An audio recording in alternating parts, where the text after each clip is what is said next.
Hello everyone, welcome back to Yofi Darwan YouTube channel. This time we are going to watch and learn how junior high school students perform their video about storytelling. Hello guys, so my name is Amelia Putri and I'm from class 9.3 and today I'm going to tell you guys a story about Cinderella. So keep watching! Once upon a time, there was a girl named Cinderella. Cinderella lived with her stepmother and her stepsister. Cinderella's stepmother and her stepsister treated Cinderella very nice. But after their fathers passed away, they treated Cinderella very bad, and even they said something bad to Cinderella almost every time. They told Cinderella to sweep the floor, clean the house, and cooking a food for them. They were so cruel. Someday, there was a news from the palace that said the prince wanted to find his princess who's lucky to win his heart. And Cinderella's stepmother and stepsister was so excited. And of course they will attend the party. They will never miss it. Cinderella wants to go to the party, but sadly her stepmother didn't allow her to come. Cinderella becomes so sad and she cried. When she cried, a fairy tale came and made Cinderella become a pretty woman. But the fairy tale said she had to come back home and before midnight, or everything will change and come back to normal. After that, Cinderella agreed, and she go to the palace. When she came, the prince treated Cinderella very kind. He asked Cinderella to dance with him, and after that, they danced with happiness. After that, Cinderella realized it already wants to be midnight, so she ran and slipped and her shoes fall. The next day, the prince tried to find Cinderella with one pair of shoes. Every girl in that village tried to wear the shoes, but it was just too small for them. And when Cinderella tried the glass shoes was perfect on her. And the prince finally found Cinderella. And they got married. After that, they finally live happy after all. The stories got happy ending. And that was my story. Sorry if I say something wrong in the stories. And thank you for listening. Bye-bye.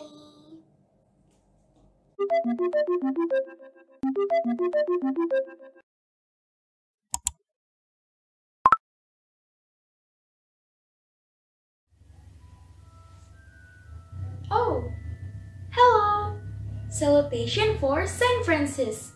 Please allow me to introduce myself in. My name is Giselle Kenawa Pirade from 9-4. And this girl would like to tell you a great story about a city rat and a village rat. So, without any hesitation, let's get started!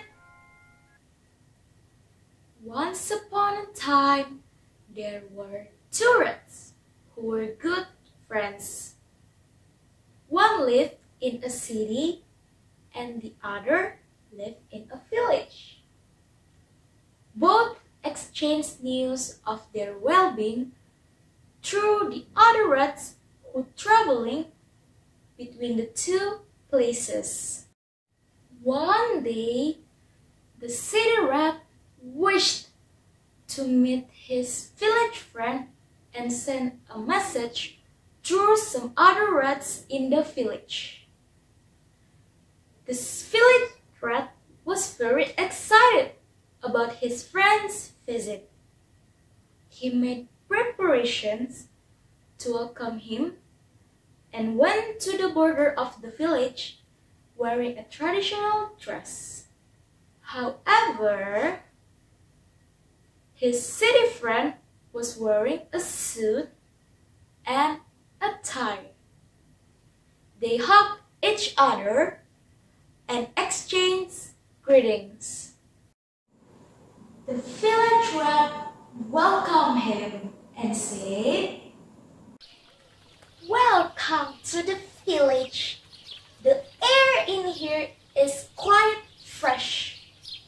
But I don't think the city atmosphere is pure. Then they discussed and exchanged views on different topics and sat down to eat. The village rat served him fruits and boiled wheat grains. After eating, they went for a walk outside the village. The fields looked green, and the natural beauty of the jungle had its own attraction. The village rat said, Does the city have such beautiful scenes? The city rat said nothing, but invited the village rat to come to the city at least once to see the comfortable life of the city. The village rat said he would certainly come to the city one day. And the city rat said, So, why don't you accompany me now? And the village rat said, Alright, I will consider your proposal. When the night fell, they came back and slept on the soft grass. Next day, the village rat served his friend fruits and cereals for the breakfast.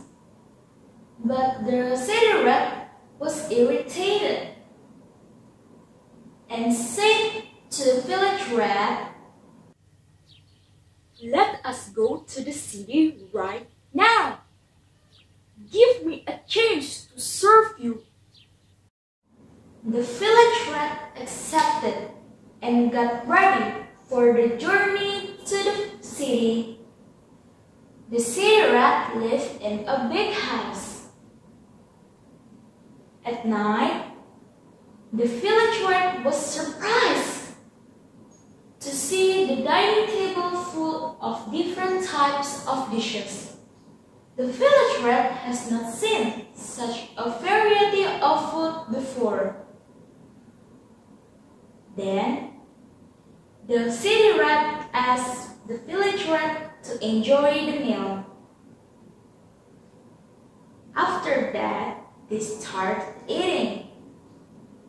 The village rat had a liking for the paneer and finished the piece quickly. At this moment, they heard a voice of a cat.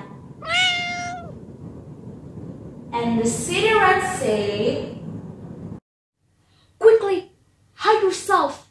Otherwise, the cat will eat us. I don't want to be eaten by a cat. Both rushed and hid themselves. After some time, when the cat went away, both came out.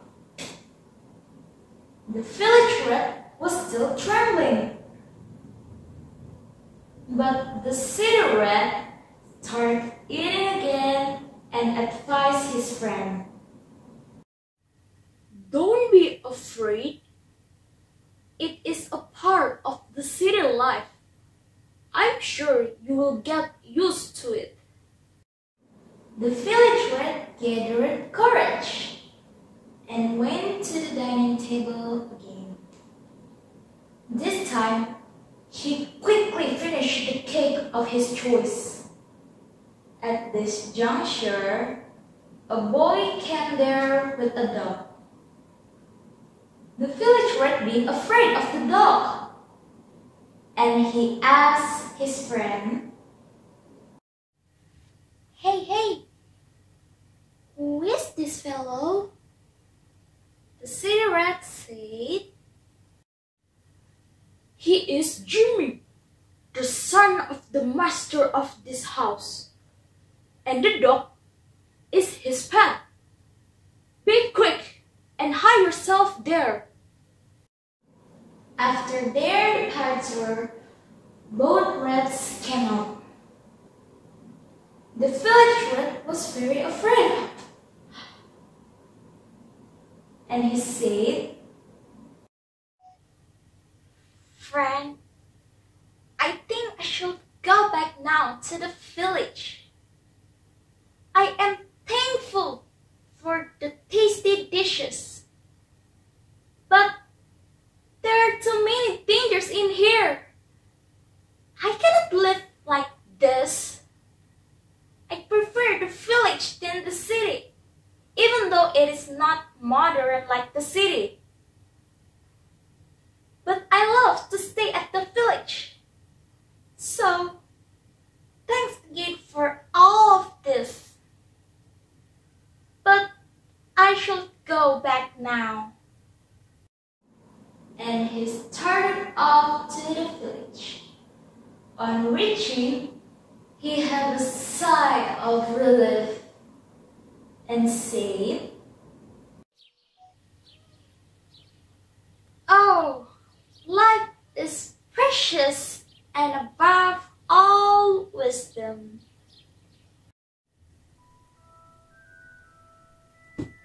So, how is it?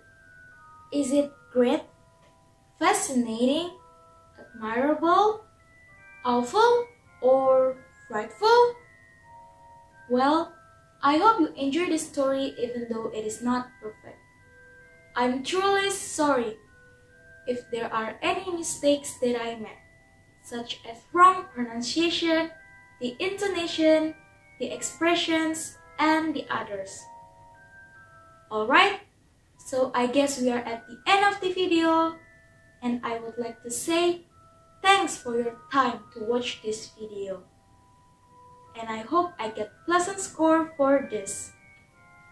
Well, see you next time, and goodbye. Salutation for Saint Francis.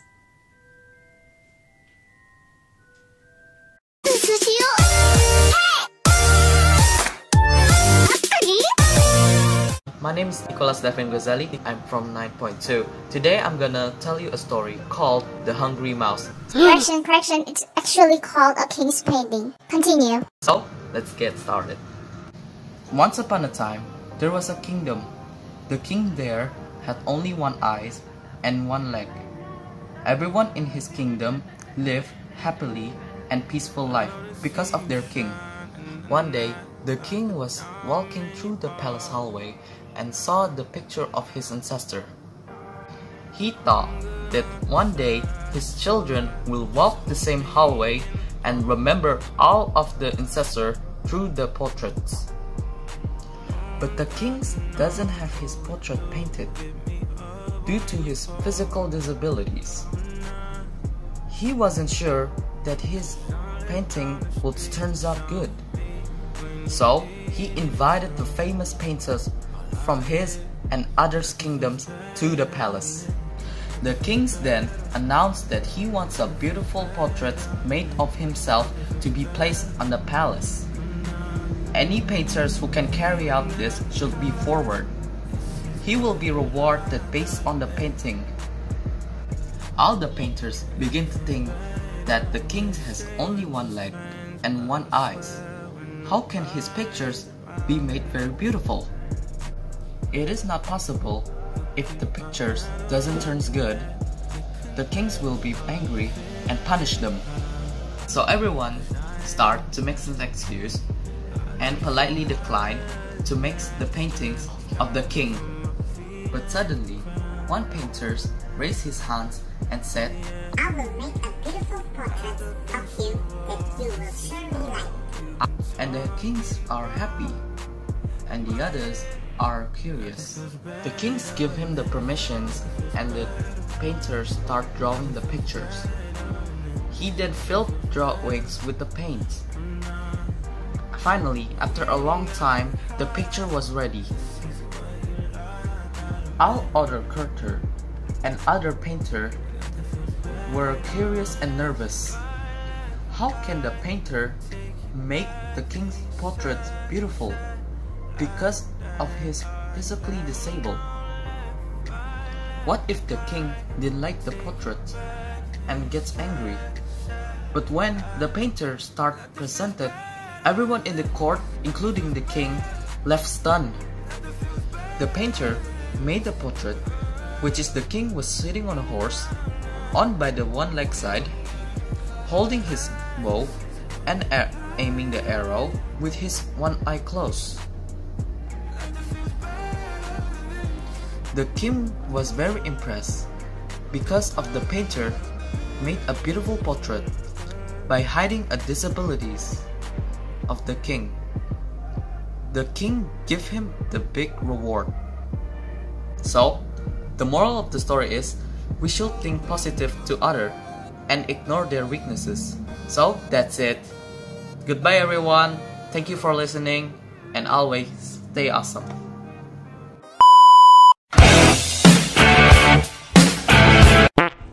King was very impressive that the painter hiding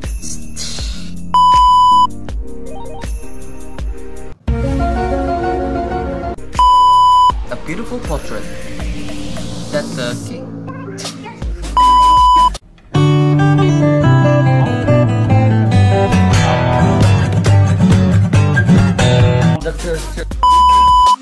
was sitting on a horse on by the one leg side with, and the painter start drawing the pictures. The painter made the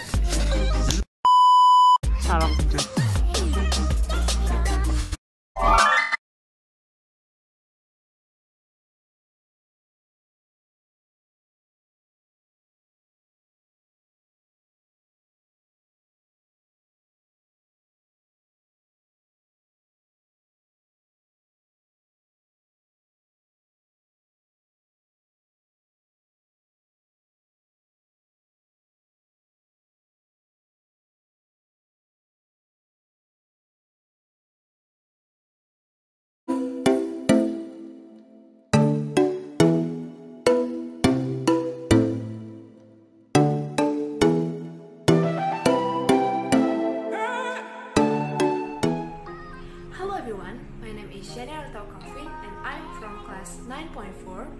I hope all of you are doing great during this pandemic, and today I'm going to tell you a story about Sleeping Beauty. Enjoy! In a faraway kingdom, there was an empire led by a king and queen. The king led his region with a very wise and prudent. Despite being a king, their life was less happy because they did not have a child. It made the king and queen become sad. Then one day, the queen gave birth to a beautiful little daughter named Princess Aurora. The birth of the little princess made the king and the entire kingdom happy. The king was making a big celebration in welcoming his daughter. He invited all the people in the kingdom, including all the fairies that lived in the kingdom. The king invited them to ask for their blessing, but the king forgot to invite all the fairies in the kingdom. The fact that there were 30 fairies in the kingdom, but the king only invited 12 fairies. When the celebration party was running on, all of the fairies invited by king surrounded the little princess to give a blessing. One by one fairy was uttered blessing. One fairy gave blessing of goodness, another fairy gave blessing of health, and the next fairy gave blessing of beautiful voice, and so on. When the 12th fairy was about to give her blessing, the 13th fairy who were not invited by king came.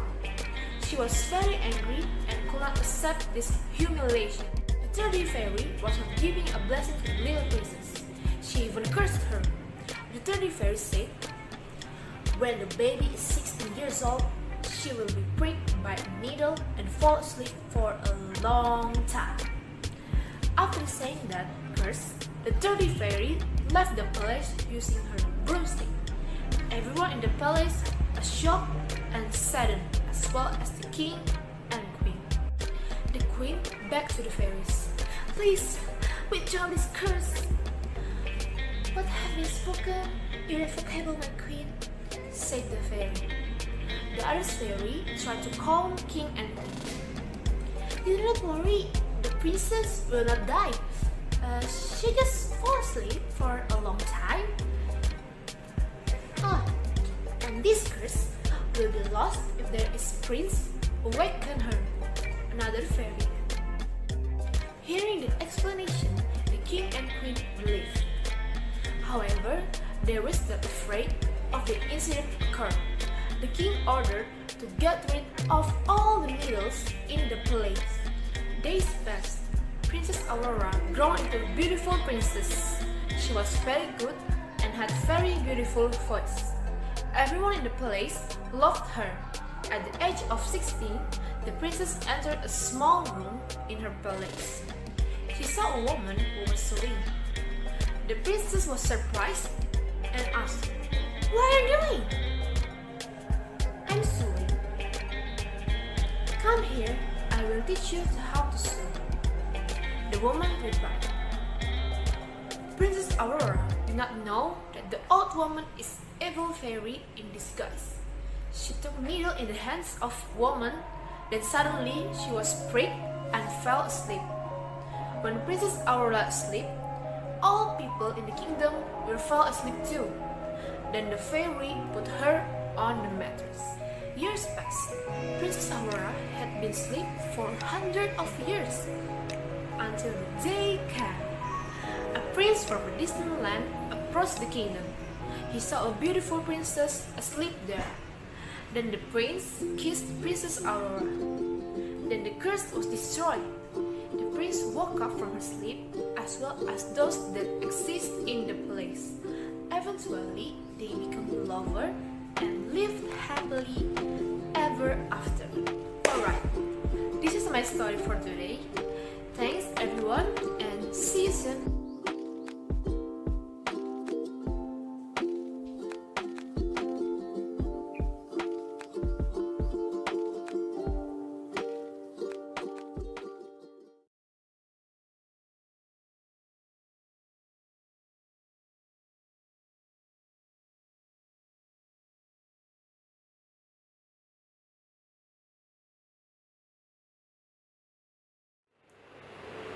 Hello, my name is Gabri. I'm from 9.3 class. Today I want to tell you a story about the eagle who lived like a hen. Hello, my name is Gabri. I'm from 9.3 class. Today I want to tell you a story about the eagle who lived like a hen.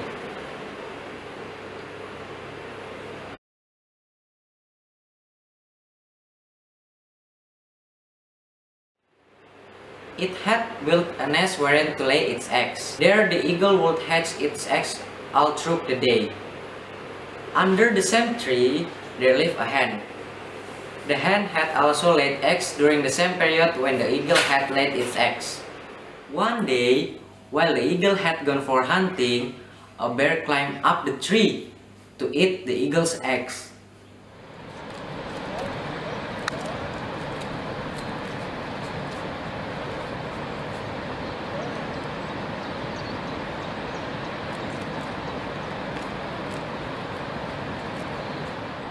The bear had finished 3 of the eggs, when the 4th one fell into hen's nest.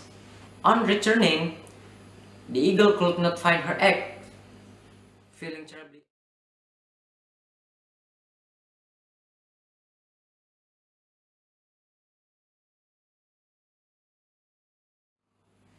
Feeling terribly upset, she decided to leave the place. The hen, which lives under the tree, saw the eagle's eggs, by the side of her eggs. She felt eggs pity on the eagle's eggs and decided to hatch it too.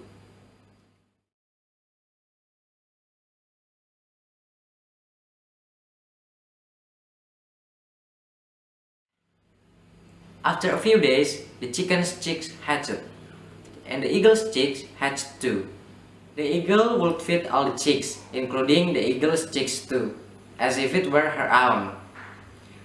Soon, the chicks began to grow.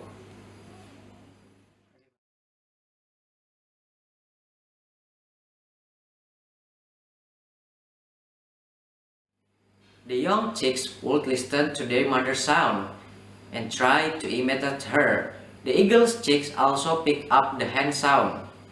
The chicks would all play together and make a lot of noise. Within a time, the hen's chicks as well as the eagle's chicks grew up to their full size.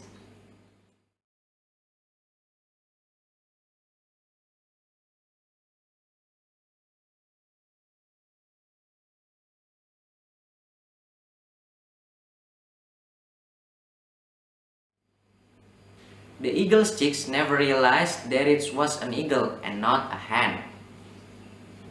Considering itself a hen, the eagle would eat hen's food, would walk and run, just like the other hens.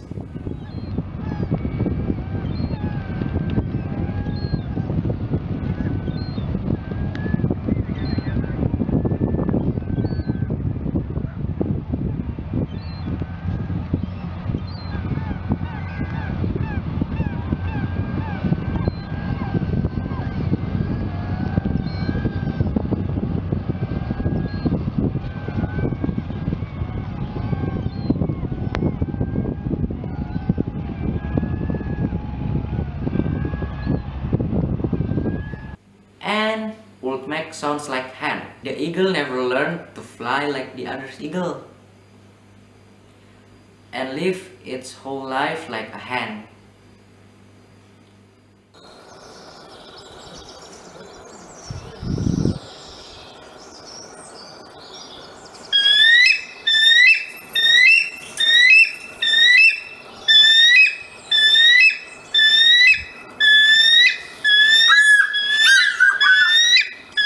Hello, thank you for watching my storytelling about the eagle who lived like a hen. Stay safe and healthy, and goodbye!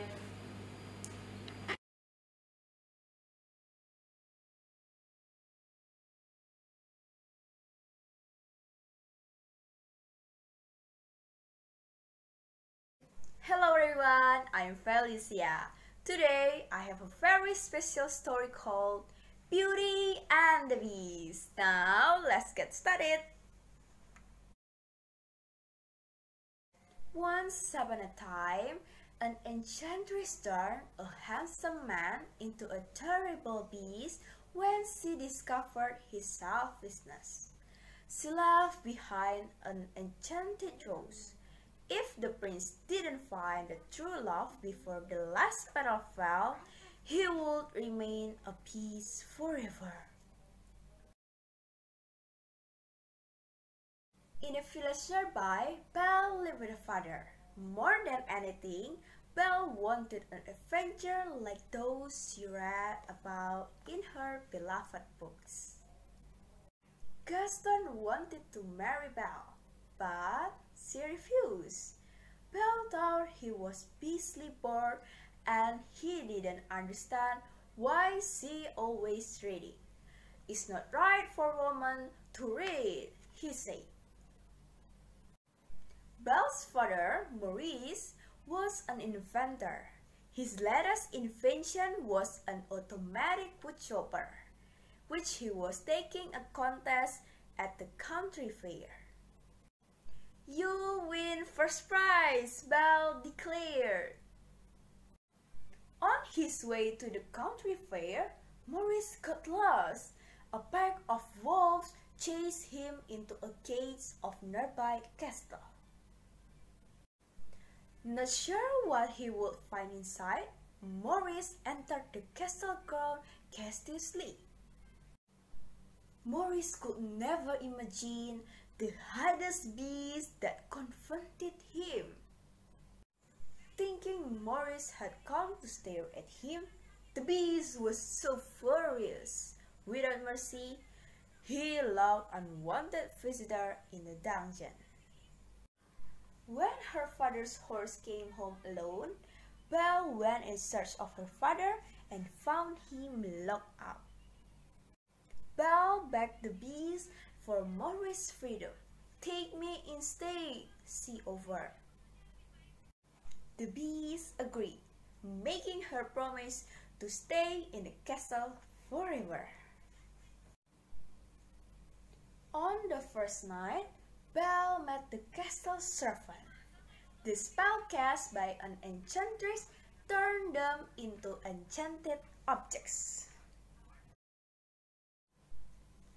They were funny, friendly, and treated Belle like a special guest.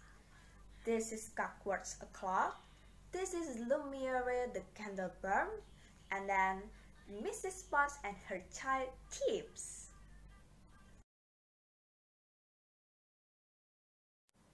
At dinner time, Belle refused the beast's invitation, which made him roar with frustration.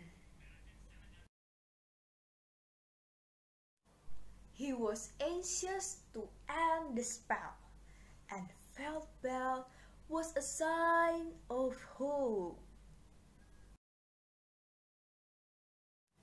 Mrs. Potts, the teapots, and Lumiere, the candle burn, told him to be patient and above all, kind.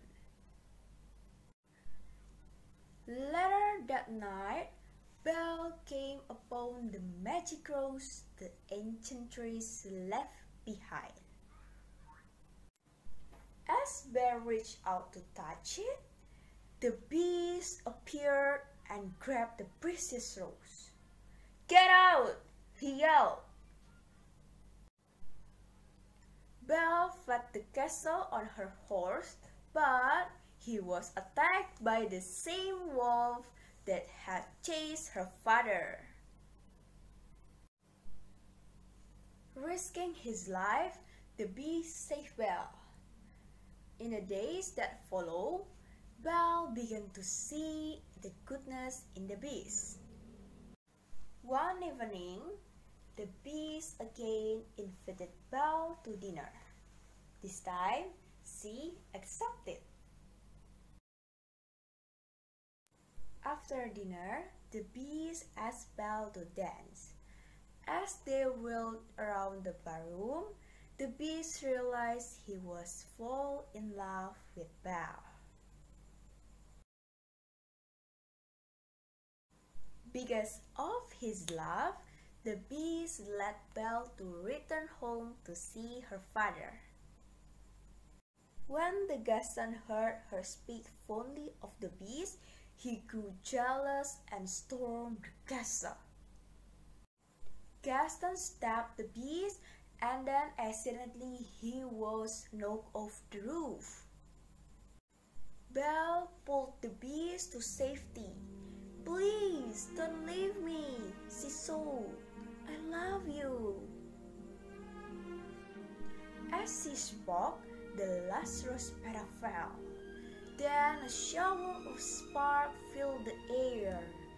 The beast began to transform into a handsome prince. As old as time,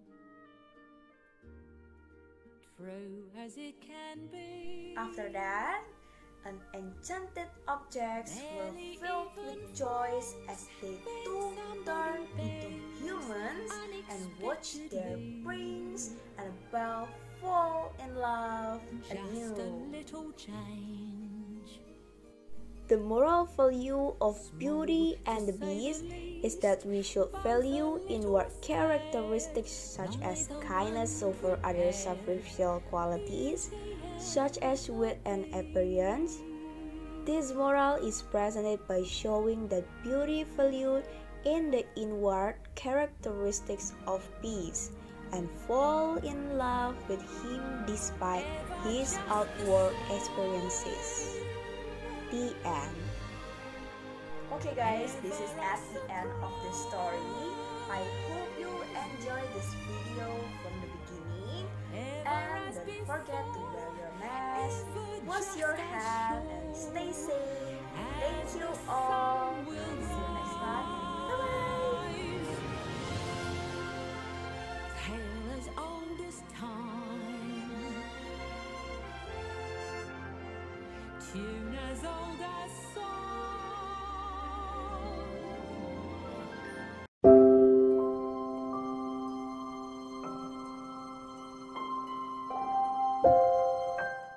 Hi, my name is Hans Bennett. Today, I want to tell a story about bawang merah and bawang putih. Once upon a time, there lived a widow with a beautiful daughter and a beautiful stepdaughter. Her daughter name is bawang merah and her stepdaughter name is bawang putih.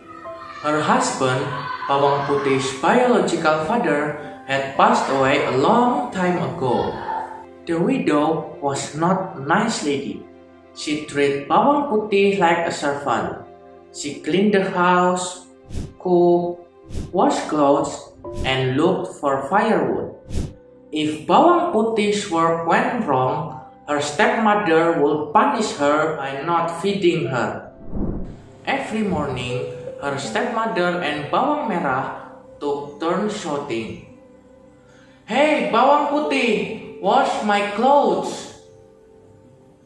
Not yet finished washing clothes, bawang putih would then be called by her stepmother. "Bawang putih, prepare the breakfast now! We are hungry!" Because bawang putih worked so hard and was punished so harshly, her body became thinner. Bawang putih's life was miserable after her father died. She no longer had her father to love and comfort her. One day, bawang putih was doing the laundry at the river bank. She was too busy cleaning the clothes. Suddenly, Mother's favorite scarf is gone! Oh no! It's drifting down the river! What should I do? I can't go home. Mother will scold me. Bawang putih decided to go back down the river to look for her stepmother's scarf. In the middle of the road, she met a farmer who was washing his cow. "Uncle, did you see a red scarf floating down the river?"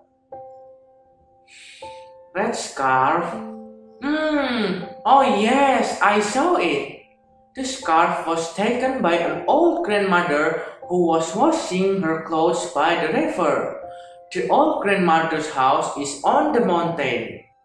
Bawang putih immediately headed up the mountain. There, she found a wooden house. Bawang putih knocked on the door of the house. "Excuse me, Grandma, did you find my mother's red scarf?" The old grandmother came out of the house and greeted Bawang putih. "Hi dear, let's go in. What's your name?" "My name is Bawang putih, Grandma." The old grandmother will give a red scarf with one condition. Bawang putih must help her to cook and to clean the place. Bawang putih agreed.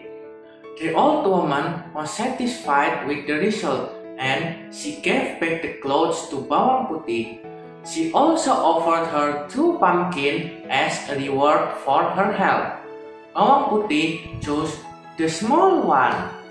After that, Bawang putih thanked the old woman and went back to her house. When Bawang putih arrived at her house, her stepmother and her stepsister was mad at her because she came home late. Bawang putih tried to explain everything to them, but they became more angry because she only brought a small pumpkin. Cut the pumpkin and cook it. We are starving because of you. Bawang Putih took the knife and split the pumpkin. What a surprise! The pumpkin was full of sparkling and expensive jewelry. Huh? Where did you get the pumpkin? Bawang Putih then told them everything. Oh, Bawang Putih, you should have chosen the large pumpkin.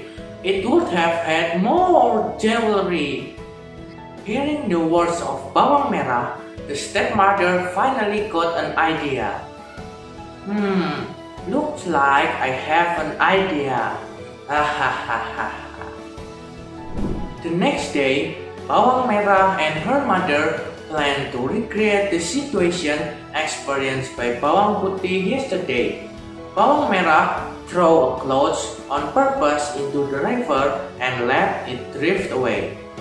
She followed it until she reached the mountain where the old woman lived.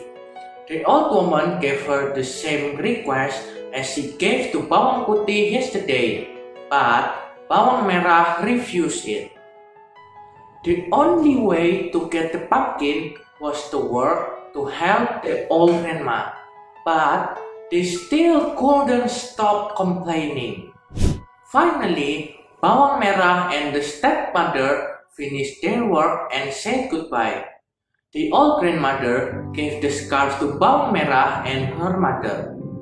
On the table, there are two pumpkins, one large and one small. Choose one pumpkin as a gift from me. Of course, I choose the big one, Grandma. Yeah, you choose the big one. Remember, don't open the pumpkin before you get home. Yes, Grandma, that's for sure. We will go home first, Grandma. On the way, the stepmother splits the big pumpkin. They do not obey the advice of the grandmother. However, they were in for quite a surprise because inside the pumpkin were venomous animals such as snakes, scorpions, spiders, and centipedes. They were both bitten by a snake. Because they are still in the middle of the forest, no one came to help them. The stepmother and Bawang Merah died from the snake bite. Their greed brought them to disaster. Meanwhile, Bawang Putih lived happily ever after. The jewelry given by the old grandmother making her rich. She continued her father's business and enjoyed the fruits of her obedience and kindness. The moral of the story is we need to love our fellow family members and don't be greedy.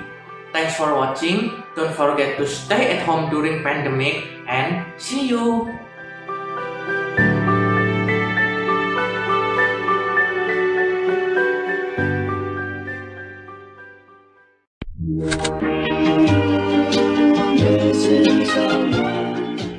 Hello everyone, I'm Brigitte Amanda from grade 9.3 and today I'm going to tell you the story of Little Red Riding Hood.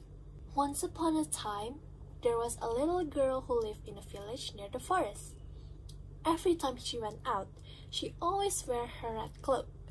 That's why people in the village called her Little Red Riding Hood. Until one morning, Little Red Riding Hood came to her mother and asked, "Mother, can I visit Grandma? It has been long since I see her. I really want to see her. Can I? Can I?" "That's a very nice idea, my child." So together, they packed a little small basket for Little Red Riding Hood to bring to her grandmother. When her basket was ready, Little Red Riding Hood quickly put on her cloak and kissed her mother goodbye. "Remember, go straightly to your grandmother's house. Don't dawdle around and don't talk to any strangers. The woods are dangerous," her mother warned strictly. "Don't worry, Mommy. I'll be careful," said Little Red Riding Hood. But in the way to her grandmother's house, Little Red Riding Hood was astounded by the field full of flowers. Wow, these flowers smell so good. I bet Mommy won't mind if I pick some for Grandma. Little Red Riding Hood was too busy enjoying the warm summer days and picking up flowers that she didn't notice there was a dark shadow behind her. Suddenly, the wolf crawled behind her back and wah! "What are you doing, little girl?" The wolf asked as friendly as he could. "I was going to visit my grandmother. She lived in the forest near the brook." "Look at the time. I must simply go. Bye-bye, Mr. Wolf." Little Red Riding Hood quickly excused herself and rushed down to the path to her grandmother's house. Meanwhile, the wolf took the shortcut. The wolf ran and ran and ran until it arrived at Grandma's house. It knocked her door lightly. "Oh, thank goodness, dear. I thought something was happening to you in the forest," said the grandma, thinking that the knock was her granddaughter. The wolf will not waste any more time. He quickly let himself in. The poor granny didn't have any time to say another word before the wolf gobbled her up. The wolf left a satisfied burp, and then he go to Granny's closet and find some nightgown that he liked and also a nightcap. And for good measure, he also dabbed some perfume behind his pointy ears. After a few minutes later, Little Red Riding Hood finally knocked at the door. The wolf quickly jumped to the bed and pulled up the covers until his nose. "Who is it?" he called in a cackly voice. "It's me, Little Red Riding Hood." "Come in," said the wolf. When Little Red Riding Hood entered the little cottage, she could scarcely recognize her grandmother. "Grandmother, your voice sounds very odd. Is something the matter?" "Oh, I just have a touch of cold," squeaked the wolf. "But, Grandmother, what a big ears do you have?" "The better to hear you with, my dear." "But, Grandmother, what a big eyes do you have?" "The better to see you with, my dear." "But, Grandmother, what a big teeth do you have?" Little Red Riding Hood asked with her voice quivering slightly. "The better to eat you, my dear." Then the wolf leaped out and chased the girl. Little Red Riding Hood quickly realized that the person who was in bed was not her grandmother. She quickly ran and screamed, "Help! Wolf! Help me, please!" A woodsman who was chopping the trees nearby heard her cry, and then he ran to the cottage as fast as he could. Quickly, he grabbed the wolf and then made him spit out the poor grandma, who was still shocked about the experience. But still in one piece, of course. In the end, the woodsman knocked out the wolf and carried him in the depth of the forest, where he can no longer bother anybody. In the meantime, Little Red Riding Hood and her grandmother were having lunch and have a long chat, and they live happily ever after. The end. The moral of the story is never trust or never go with someone you've never met or a stranger. And the second is always listen to what your parents say. If there's any wrong, please don't take it personally. I hope you enjoyed this video and goodbye.